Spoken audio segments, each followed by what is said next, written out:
Good morning, friends. How are you? It's Sunday morning. Do you know what that means? That means Sunday dinner.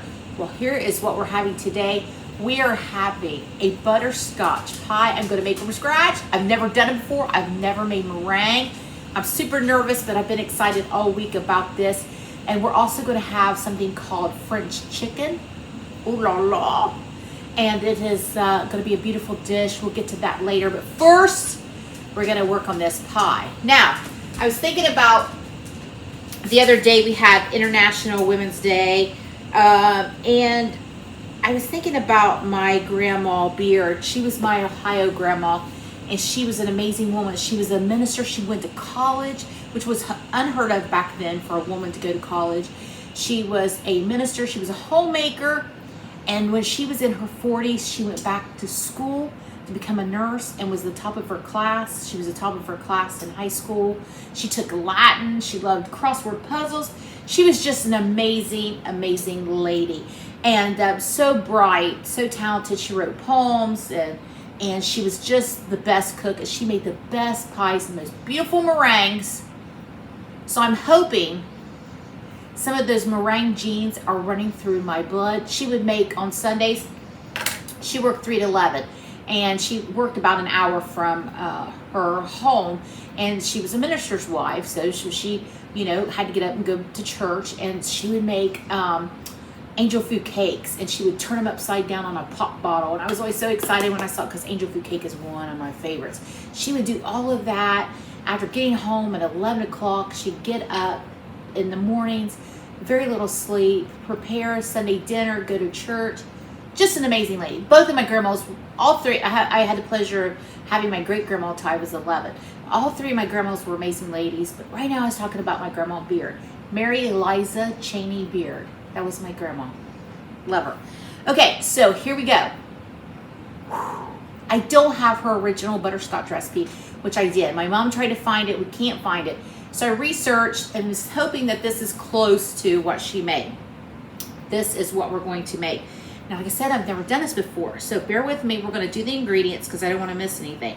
So we're going to, first, pie crust. Now listen, y'all, don't get mad at me. I bought a pie crust. I'm not trying to conquer the world here. I'm just trying to climb the mountain. So let me do two things. Let me do the meringue and the homemade pie, and then, we'll do crust work later. So I've got this crust. Now, I didn't read there till later that just the crust is supposed to be warm when you put the pie filling in. So what I did was I pulled it out of the oven. It had a minute left. So I will bake that later. Don't forget to poke your holes. Bake your crust. If you want to make homemade, buy it. Your choice. Okay. So let's begin. You're going to need a good saucepan. So for the filling, we're going to cook the sugar, which is 1.5 cups of brown sugar. And then we're going to add, let's see, I don't want to mess this up, so bear with me. Sugar, or cornstarch, which the cornstarch was 3 heaping tablespoons of cornstarch. I put all the ingredients in the video before we get started here, so you can write those down. Cornstarch, of course, that's to thicken it up. And then we have a 1/2 teaspoon of salt, 5 3/4 quarter of butter. I just eyeballed the third. 5 1/3 tablespoons of butter. I'm using, I think, unsalted. I don't know. I forgot to look. Okay, so we're going to put this on the stove, and then also to that, we're going to add 3 cups of whole milk. I didn't have whole milk. I had to call the boys. They were out. They went to get some stuff for the goats. And I said, oh, stop and get me some whole milk. I have 2%, which I don't even know why. I buy 2%. We don't drink milk. I only have it for cooking. We're not cereal people. So I should just start buying whole milk. Okay, so anyway, we're going to take this to the stove. And we're going to get everything incorporated and get it going, and I'll pull the camera over there, and we're going to put our eggs in later. We're going to temper those just like we did when we made that banana pudding. Banana pudding was a huge success. It was even better the next day. Okay, I'm gonna go to the stove. I'm gonna move you to the stove, and we'll be right back. Okay, be patient with your mixture. It's gonna take a while to thicken up. Now you wanna go slow and steady. That wins the race because you don't want that mixture to scorch. This is your pie filling. So once again, we're gonna take some of our liquid and we're gonna temper our egg yolks so they don't curdle. So we're just gonna take a spoonful here, put it in our mixture.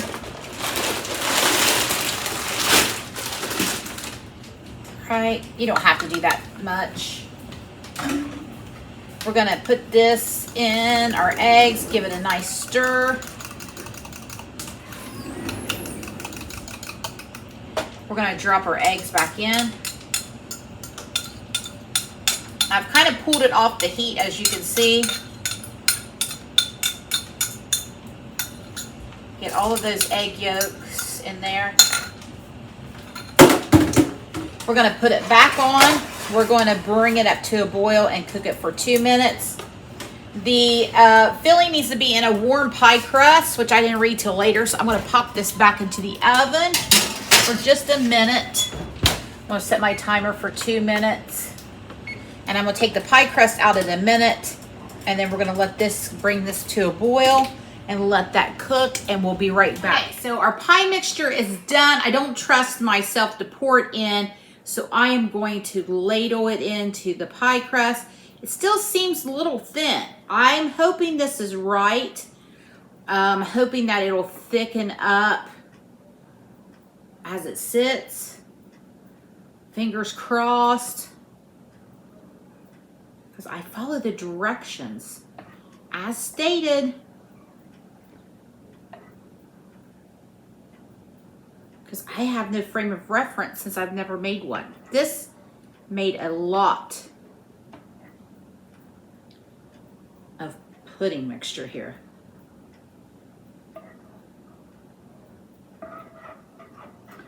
Probably more than I need for one pie, and I didn't read to see if this made 2 pies or not. I just have a 9-inch pie crust here. Okay.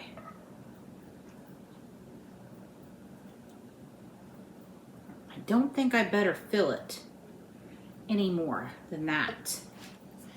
Well, it looks like we're gonna have some leftover butterscotch pudding. Brock's not gonna be mad about that. So I'm gonna move that off to this side. Fingers crossed that that is gonna set up a little bit more as it cools. Now, I'm going to come over and we're gonna do the meringue. All right, friends, I'm gonna move the camera over so you can see what we're doing. All right, friends, I'm trying to find the best angle for this. We're gonna add in those 4 egg whites into our mixer.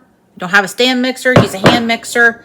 We're gonna turn it on and we're gonna beat those until frothy. So I will let this do its magic and then I'll be right back so you don't have to listen to this. So I stopped the process so you can see that. So they're frothy, foamy, okay? So I'm gonna put this back together and then we're gonna add in the rest of our ingredients. We're gonna add in the rest of our ingredients. So we have that vanilla, 1/4 of a teaspoon. Then we've got our powdered sugar. Then we have our cornstarch. Get all in there, friend. And our cream of tartar. Get it all in there.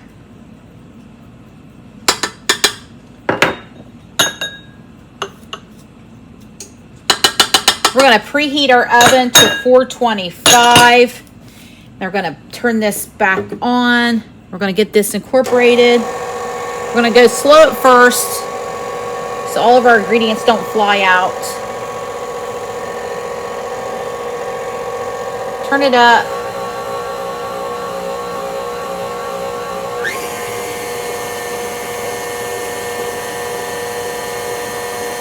Scrape the edges as need be, and we're going to continue this until soft peaks form. So I will be back to you when my peaks form. All right, friends, our peaks have peaked. Look at that, my first time making meringue.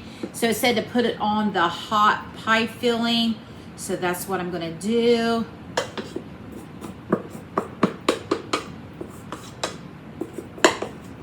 Ooh-wee, this is exciting. I'm still worried about that pie filling being too loose, but we'll see. We'll see, maybe once it cools and everything, maybe I'm fretting for nothing. We're gonna get all this meringue out to the edges here. This is exciting stuff, friends. That meringue was a beautiful thing to watch. Go.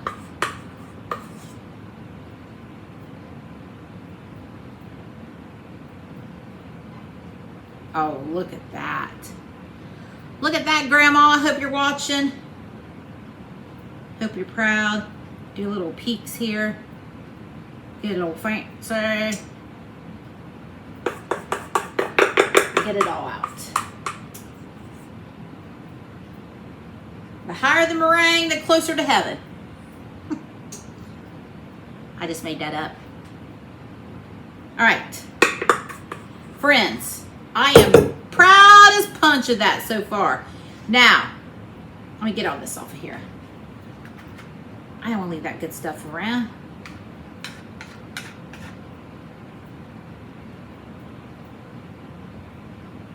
There we go. Back to the oven, 425. It said for 10 minutes. Let me make sure.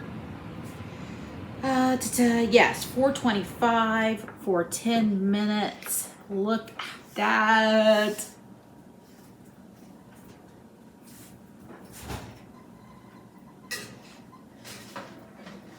In she goes. Fingers crossed. Set the timer for 10 minutes and I'll be back to show you what she looks like. Here we go, friends. Straight out of the oven. Check it out. My first homemade butterscotch pie with homemade meringue. How'd I do? How's that look? Did I cook it too long? I don't know. Let me know. We're gonna let this cool. We're gonna have this tonight for our supper, and I'll be back to show you what it looks like this evening, my friends. All right, I'm about to cut into my very first butterscotch pie. It looks beautiful, but I know I've messed up because when I was cooking the butterscotch, the pudding part, it said cook until thick. So I was like, well, do they mean Beyonce thick or do they mean Krista thick? Because it's not the same thing. I think I cooked it Beyonce thick and not Krista thick. So it's not thick enough. So live and learn, but we're going to eat it anyway. So don't make fun of me too bad. I thought it was going to kind of be like when I made that mixture for the banana pudding, that it would tighten up once it cooled. I don't think it did. So you live and you learn. I'm going to show you my failures and we're going to eat it anyway. So I'm going to cut into it. We might be eating soup. Here we go.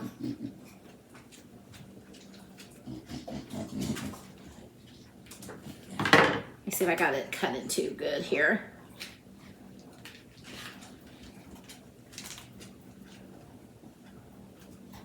And there we go. Not too bad. Not as bad as I thought it was going to be. Well, looky there. All right. I know what I did. I didn't cook it long enough. I will do that next time. I know it needs to be Krista thick, not Beyonce thick. But here's the taste. Let's see what it tastes like.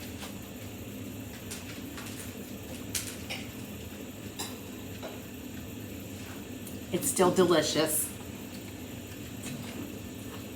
Not bad for my first attempt. I'll keep practicing. I'm sure they'll enjoy keep eating it. All right, friends. Thanks for hanging out with me on my pie journey.